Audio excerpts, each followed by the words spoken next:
On April 7th, 2026 at 7:59 p.m., 1 minute before an American military deadline against Iran expired, something happened that has no clean precedent in modern superpower history. The most powerful military machine ever assembled by human civilization looked directly into what it was about to do, and it stopped. Not because of diplomacy, not because of a phone call, but because the people inside that machine ran the actual numbers on what the morning of April 8th would look like for the world. And what they saw was not a victory. What they saw was a civilizational catastrophe with no exit ramp or slope. Welcome to Neutral Scope. I am Naeem Sidhu. Today I'm going to walk you through something the mainstream media won't touch, something they hope you never ask about. Please stay with me. Because understanding what was on that table at 7:59 p.m. is the only way to understand everything what happened after it. Let's talk about the command chain that hesitated. Under the American constitutional framework, the president holds what is called sole authority over strategic military action. It's Cold War doctrine, designed for speed, not deliberation. Designed for a world where the enemy was unambiguous and the objective was purely national survival. By April 2026, none of these conditions existed. You know that. What credible analysts and former senior officials suggest is that the resistance inside the command structure was not emotional or political. It was institutional and legal. The question being asked at the highest level was precise. Does this order serve a demonstrable American national security interest, or does it serve a regional objective that Washington didn't originate and cannot control once initiated? When career military leadership begins framing an operation in those terms, when the internal language shifts, how do we execute to should we execute? How we execute to should we execute? The command chain does not collapse, it hesitates.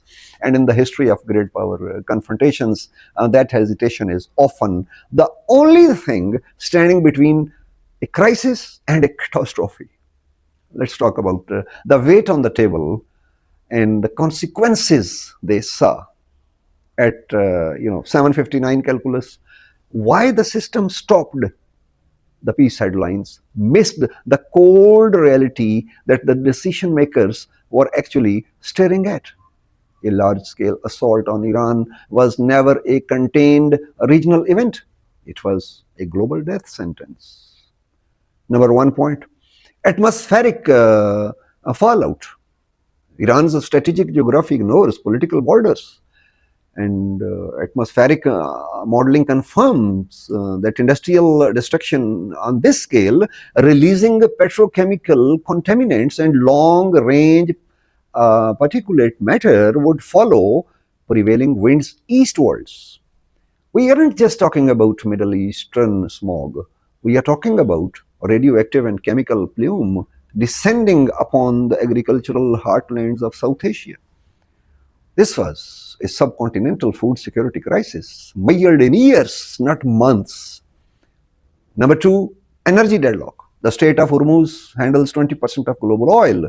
War doesn't just pause this flow, it liquidates the infrastructure, ports, navigation, and insurance frameworks that makes commercial shipping possible. Rebuilding that confidence takes years.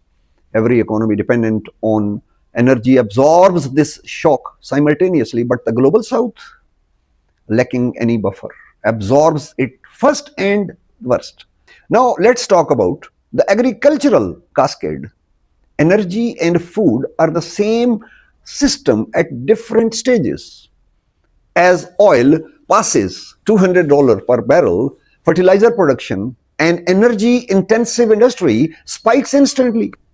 This creates a structural food access failure in already stressed regions. This isn't a price hike at a supermarket, it's a measurable increase in mortality. And at the fourth point, the death of the taboo, the heaviest weight in that room at 7:59 p.m. was the nuclear taboo. If the US crossed the threshold maintained since 1945, that boundary would never rebuild itself. Every major power would recalibrate. The question for Moscow or Beijing would no longer be if, but when and where. The system didn't stop out of mercy. It stopped because it saw a permanent restructuring of global survival. Now let's talk about the economic wall. Parallel to everything that I mentioned, it was a financial reality with its own brutal logic. The petrodollar system, the architecture that gives the American dollar its global reserve status, survives on one foundation above all others: the perception of American institutional reliability and restraint.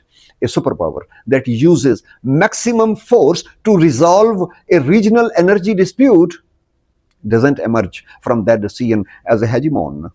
It emerges at an unpredictable actor, and unpredictable actors do not set the terms of the global financial order.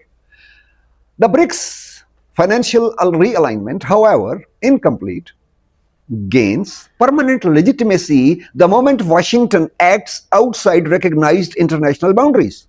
The flight from dollar-denominated instruments that would follow a miscalculated strike is not a theoretical risk. It's a prepared response. The mechanisms exist. The alternatives are ready. The trigger was almost pulled. Moving forward, let's talk about the diplomatic exit. We know that every confrontation that doesn't end in fire requires a door. In April 2026, a diplomatic communication through a historically relevant intermediary channel provided exactly that architecture.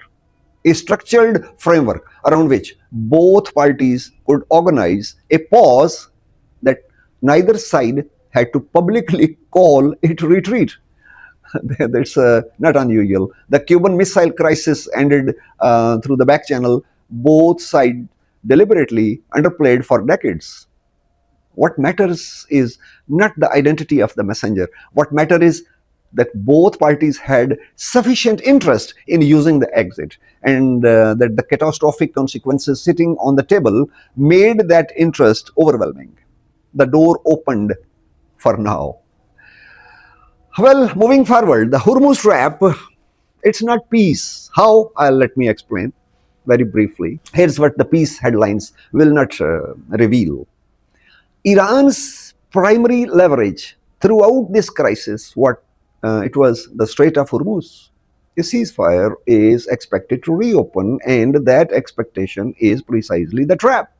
I want your attention, please. Once that strait opens, once the tankers move, once price stabilizes, the pressure that forced the de-escalation begins to dissipate. And that dissipating pressure, structural campaign continue invisibly. Proxy networks face attrition. Command structures are targeted through intelligence operations. Its possibility. Economic pressure through sanctions does not pause for a ceasefire. The headline war pauses. The structural campaign doesn't. Iran's strategic dilemma is genuine and difficult. Holding the strait closed is its most powerful card and simultaneously its most self-damaging one. Every day of closure costs Tehran as well. The leverage is real, but it's not free. Here's what 7:59 p.m. on April 7th, 2026 actually revealed. The system didn't hesitate because of conscience. It hesitated because of calculation, because the people inside it ran the numbers on the morning after and found no version of that morning that was survivable for anyone. including themselves. The clock stopped, the gears didn't. The question that should concern every serious observer is not whether restraint held this time, it is what happens when the next deadline arrives. And the calculation produces a different answer. Because the conditions that made restraint rational in April 2026 are not permanent, they are situational. And you know, situations change. In geopolitics, a pause is not a resolution. It is the time it takes to reload a more precise weapon. Watch the Strait, watch the alliances, watch what happens in the silence between the headlines. Because the most dangerous moment in any confrontation is never the noise, it's always the quiet that follows it.